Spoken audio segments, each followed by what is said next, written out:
In the mid-1800s, a small group of believers waited with great hope for the return of Christ. But what followed was not glory, it was deep disappointment.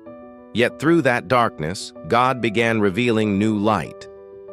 Hiram Edson, born in December 1802, was one of the humble pioneers God would use.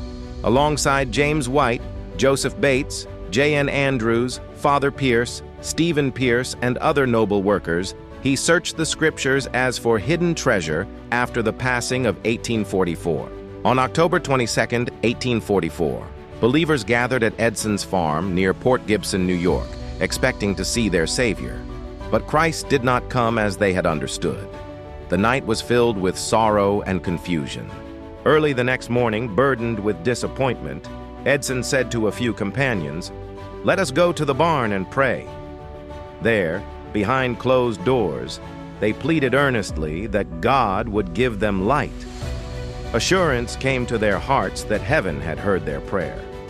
Shortly afterward, as Edson crossed his cornfield with a friend, he suddenly stopped, as if a hand had been laid upon his shoulder. Looking upward toward the gray sky, he understood that Christ had not come to the earth. Instead, he had entered the most holy place of the heavenly sanctuary to begin a final work of priestly ministry. The disappointment was not a failure of prophecy, but a misunderstanding of the event. Jesus had begun his closing work in heaven. Edson shared this insight with Owen Crozier and Dr. F.B. Hahn.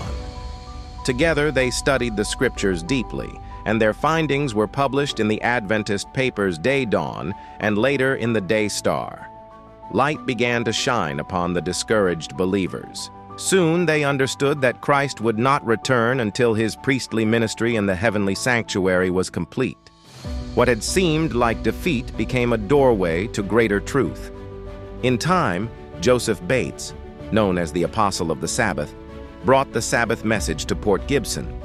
Edson received it gladly and declared with joy, "I have tried the plank, and I know it will hold."